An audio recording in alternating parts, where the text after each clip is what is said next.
राजनीति, आंदोलन, किसान, करप्शन, गरीबी, इन सभी मुद्दों पर आवाज उठाएगा अब तक न्यूज इंडिया।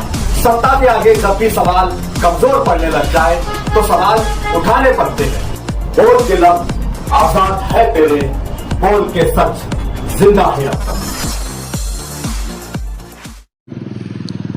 नाजरीन, इस्तकबाल है आप सभी का अब तक न्यूज़ इंडिया पर। इस वक्त हम मौजूद है मालेगांव शहर के वन विभाग ऑफिस के बाहर और हमारे साथ मौजूद है हामी मालेगांवकर विधायक संघर्ष समिति के संस्थापक अध्यक्ष निखिल पवार।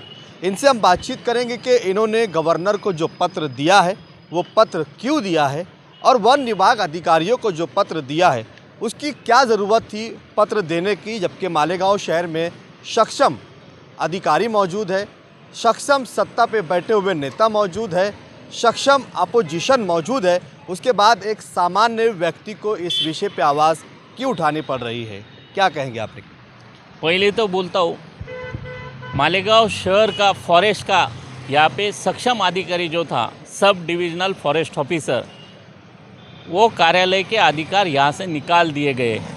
वो कार्यालय के अधिकार DCF Nashik, divisional forest office Nashik east, इनको प्रोवाइड किए गए। इसके लिए सीधी तौर पे पिछला गवर्नमेंट जिम्मेदार है और पिछले गवर्नमेंट में जो लोग यहाँ के नुमाइंदे थे उन्होंने यहाँ के अधिकार निकाले जा रहे थे, तो उन्होंने इसके ऊपर कार्रवाई करना, इसके ऊपर ऑब्जेक्शन लेना ज़रूरी था। पर मालेगांव का सब डिविजनल ऑफिस का अधिकार निकाल के यहाँ पे सहायक वन संरक्षक, मतलब उससे कम दर्जे की पोस्ट यहाँ पे लागू की गई है और वो खाली पोस्टल है, मतलब टपाली अधिकारी यहाँ पे नियुक्त किया गया है, जिसको कोई अधिकार यहाँ पे उपलब्ध नहीं है। पर DCF नासिक ने यहाँ पे नियंत्रण रखना जरूरी है। दूसरी बात, मालेगांव का प्रदूषण दिन ब दिन बढ़ते जा रहा है। प्रदूषण में मालेगांव का नाम रेड जोन में चला गया है। फिर भी मालेगांव के लोक प्रतिनिधि, प्रशासन, इनको कुछ इस बात की पड़ी नहीं है। मालेगांव में प्रदूषण बढ़ रहा, उसके लिए हरित लवाद ने कुछ आदेश दिए थे, उसके ऊपर भी अमल बजावनी हो नहीं रही है। और मालेगांव में वृक्ष लागवड़, मालेगांव ग्रामीण में वृक्ष लागवड़, इसका भी कोई ठिकाना नहीं है। ये सब चीज़ें देखते हुए, पर्यावरण का हित देखते हुए, हामी मालेगांवकर विधायक संघर्ष समिति कुछ सालों से पर्यावरण के विषय में बार बार प्रयास करती आई है। और उसी एंगल से आज फिर से हमने राज्यपाल महोदय को पत्र लिख के हमने मांगनी की है कि मालेगांव के अवैध वृक्ष तोड़ और वृक्ष लागवड़ के कार्यक्रम के बारे में आप सखोल चौकसी करो। अवैध वृक्ष तोड़ करने वालों पर ऊपर शासन किया जाए, कठोर कार्रवाई हुई। आपने कहा कि SIT द्वारा जांच की जाए, क्या अपेक्षा है कि सरकार SIT नेमेगी?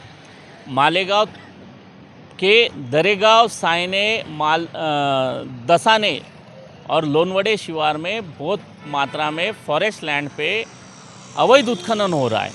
उसके बारे में हमने SIT की मांग की, जो कि फॉरेस्ट बोलता है महसूल क्षेत्र है और महसूल बोलता फॉरेस्ट क्षेत्र है, और दोनों ने कायदे से कोई भी अवैध उत्खनन करने वाले के ऊपर FIR दाखिल करना ज़रूरी है, पर FIR दाखिल नहीं होती है और अवैध उत्खनन ज़ोर से चालू है।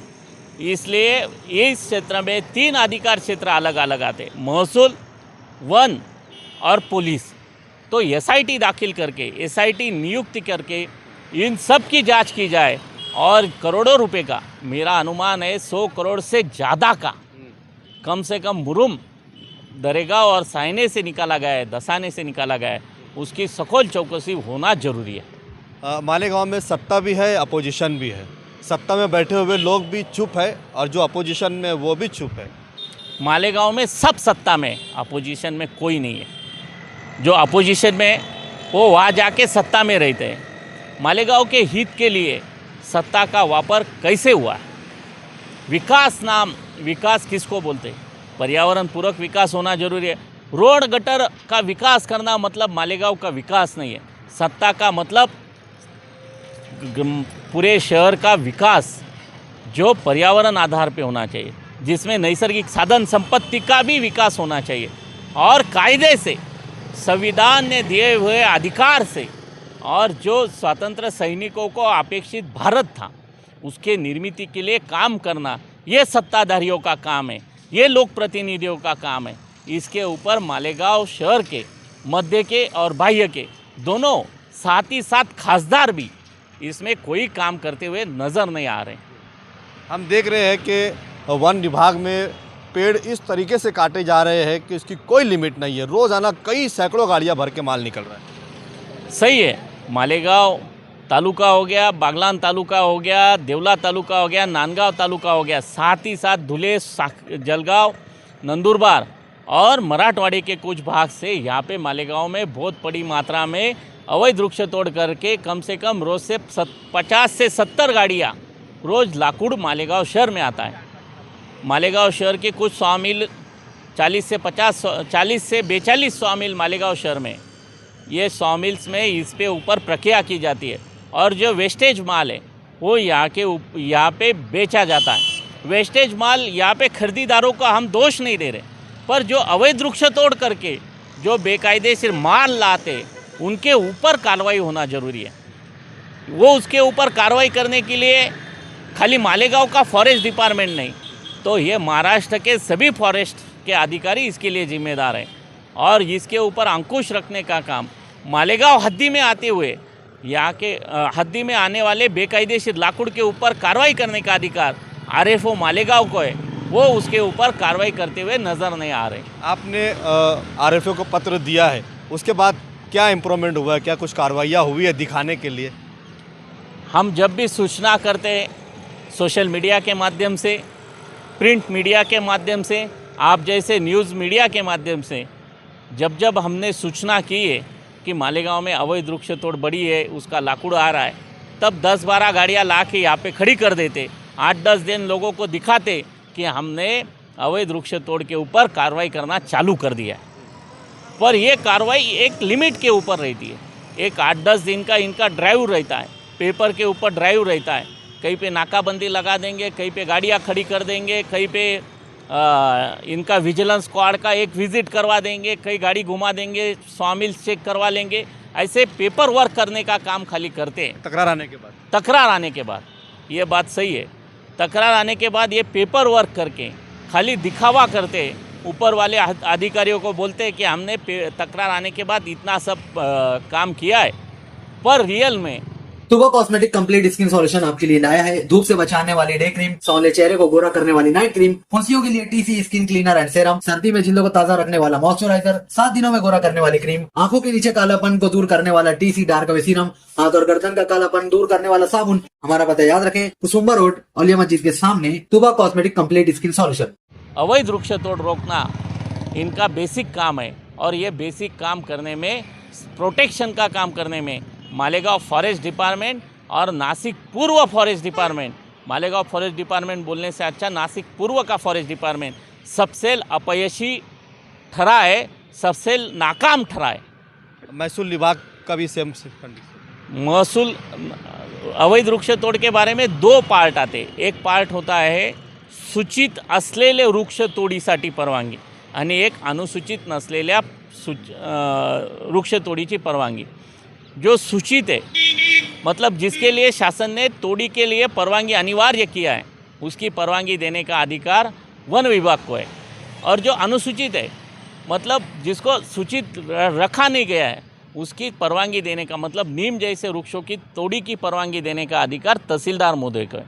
पर ये सब के ऊपर वाहतूक परवाना देने का, ट्रांसफ़र परवाना, टीपी पास देने का अधिकार ये फॉरेस्ट डिपार्टमेंट को है।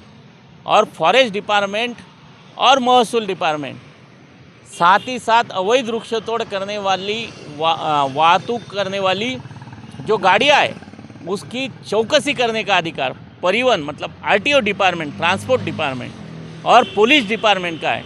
इनके ऊपर भी इसके ऊपर चौकसी मतलब ये सब डिपार्टमेंट मिलके कार्रवाई करेंगे तो ये अवैध वृक्ष तोड़ के ऊपर थोड़ा बहुत कुछ अंकुश आ सकता है। इसके लिए जनता ने भी प्रशासन के ऊपर दबाव बनाना जरूरी है। महाराष्ट्र और ये देश का प्रदूषण दिन ब दिन बढ़ते जा रहा है और पर्यावरण का स्तर दिन ब दिन गिरते जा रहा है। उसकी वजह से जो उष्णता है, जो टेम्परेचर है वो बढ़ते जा रहा है। साथ ही में बारिश का कम ज़्यादा क्लाइमेट की चेंजेस, ये सब चीज़ें अपने को भुगतनी पड़ रही है। इसके ऊपर कार्रवाई करने के लिए सब नागरिकों ने सजग होकर प्रशासन पे दबाव लाना चाहिए, ऐसा मेरा मानना है। आप कह रहे हैं कि नागरिकों को इसमें आगे आने की ज़रूरत है, लेकिन जो भी नागरिक वन विभाग में अगर इसको रोकने के लिए जाए या फिर खनन विभाग में अगर इनको रोकने के लिए जाए, वाड़ू माफिया को रोकने के लिए जाए, तो इनके पास एक बड़ी टीम होती है, गुंडों की टीम होती है, सामान्य इंसान को डरा देते हैं। सही बात है। मेरे जैसे कोई बहुत बार दबाने के लिए बहुत सारे राजकीय पुजारी और माफिया लोगों का भी फ़ोन आके गया है, पर कुछ करने के लिए अपने को कुछ खोना भी पड़ता है। यही चीज़ भारत स्वतंत्र संग्राम में शहीद होने वाले भगत सिंह ने, राजगुरु जी ने और तमाम स्वतंत्र सेनानियों ने, मैं तो गांधीवादी विचार वाला हूँ, गांधी जी के साथ काम करने वाले सभी स्वतंत्रता सेनाओं ने अंग्रेज़ों की गोली से लड़ने से बचने के लिए काम किया होता तो आज देश आज़ाद नहीं हो पाता।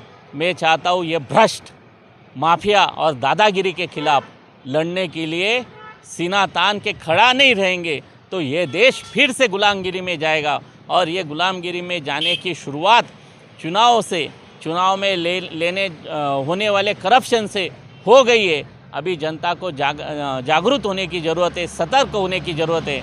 अभी सतर्क नहीं होंगे तो फिर से हम गुलामगिरी की तरफ चलते जाएंगे। इतनी दादागिरी इनकी है वन विभाग में, फॉरेस्ट विभाग में, खनन माफिया, वाड़ू माफिया, पेड़ काटने वाले जो माफिया है, किनका आशीर्वाद है इनको ये इतनी धड़ंगे से ये सब काम करते हैं? मेरा कहना है सरकार का आशीर्वाद है। सरकार में बैठे हुए लोक प्रतिनिधि, इनके मर्जी के खिलाफ कोई भी बेकायदेशीर काम हो नहीं सकता। सब बेकायदेशीर काम के खिलाफ आमदार ने, स्थानिक आमदार ने एक अनशन दे के देखना, एक दिन का सब प्रशासन काम को लग जाएगा। मेरा सीधा सवाल है, बेकायदेशीर काम चल रहे तो उसको राजकीय आशीर्वाद है, और वो राजकीय आशीर्वाद किसका है वो जनता ने सोचना चाहिए। और जनता इसके बारे में जब जागेगी तब क्रांति गढ़ेगी, ऐसा मेरा मानना है। जिनको जनता का प्रतिनिधि बनाया गया है, जो ड्यूटी पर है, जिनको वर्दी दी गई है, नैतिक जिम्मेदारी दी गई है, जवाबदारी उनको सौंपी गई है, इसी का पगार वो लेते हैं।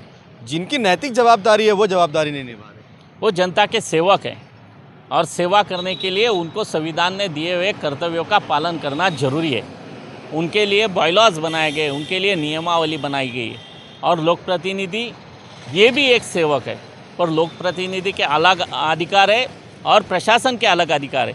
प्रशासन ने कायदे से काम किया होता तो आज सामाजिक कार्यकर्ताओं को पत्र देने की, आंदोलन करने की वक्त नौबत ही नहीं आती। मेरा मानना है कि प्रशासन भ्रष्ट है, प्रशासन राजकीय दबाव में काम कर रहा है और पारदर्शक काम करने वाला प्रशासन महाराष्ट्र में और इस देश में रहा नहीं। इसकी वजह से यह देश में भ्रष्टाचार, दादागिरी, दहशतवाद और देश का आर्थिक नुकसान बड़ी मात्रा में हो रहा है। राज्यपाल को पत्र दिए, क्या उसका कोई रिप्लेस आया है, कोई कार्रवाई करने का? सम्माननीय राज्यपाल महोदय साहब को जो लेटर भेजा गया है उसके साथ ही जो लेटर सीएम साहब है, चीफ सेक्रेटरी साहब है, फॉरेस्ट मिनिस्टर साहब है, डिविजनल कमिश्नर साहब है, इन सब को साथ ही साथ पीसीसी मतलब प्रधान मुख्य वन संरक्षक महाराष्ट्र नागपुर से इनको भी ये पत्र की कॉपीज़ भेजी गई है। इनके ईमेल का रिप्लाई आया है और उन्होंने इसके ऊपर कार्रवाई करने के आदेश दिए हैं। एक आखिरी सवाल है, क्या कागजी कार्रवाई के साथ साथ रास्ते पर उतरने की कोई तैयारी? जरूर। आम्ही मालेगांवकर विधायक संघर्ष समिति ने कोविड से पहले यही कार्यालय के बाहर अवैध वृक्ष तोड़ और मुरुम उत्खनन के खिलाफ एक आंदोलन किया था। इस बार भी हमने फिर से एक लेटर दिया है। कार्रवाई समाधानकारक नहीं हुई, आने वाले वक्त में 15-20 दिन, महीने भर के अंदर इनके ऊपर ये क्या कार्रवाई करते ये देख के, ये इन्होंने समाधानकारक कार्रवाई नहीं किया, अंकुश नहीं बैठा, तो यहाँ पे आंदोलन करने का हमने निश्चय किया है। और वही नोटिस हमने राज्यपाल महोदय को भेजा है कि हम ये चाहते कि अवैध वृक्ष तोड़ रोकी जाए, अवैध उत्खनन रोकने के लिए SIT नियुक्त की जाए, उसकी सखोल चौकसी होनी चाहिए और इसके ऊपर कार्रवाई नहीं होती है तो हम आमरण उपोषण पे यहाँ पे बैठेंगे। उसके लिए पुलिस प्रशासन से कायदे से परवानगी लेके यहाँ पे आंदोलन करने वाले हैं।